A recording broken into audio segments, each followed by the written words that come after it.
Hello guys, and welcome back again to a brand new video. In this video I will show you how to remove the cursor trail in Uso.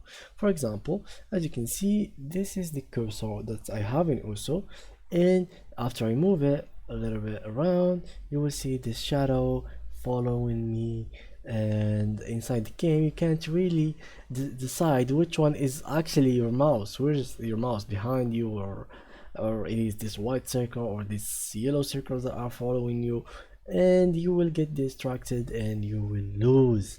So how can you um, remove this cursor trail? Well, it's pretty simple. What you gotta do is please go to Google and download this file. I will leave it down below.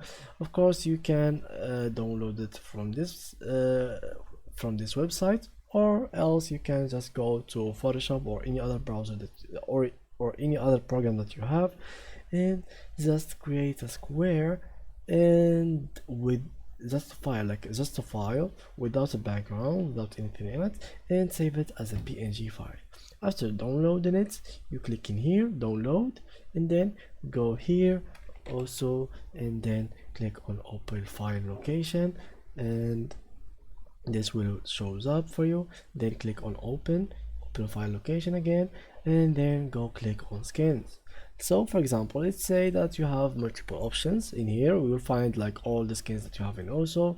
For me, I will choose this one, for example, info that, and from here you will have all these skins details, like from the cursor, from this anime background stuff, and all the effects.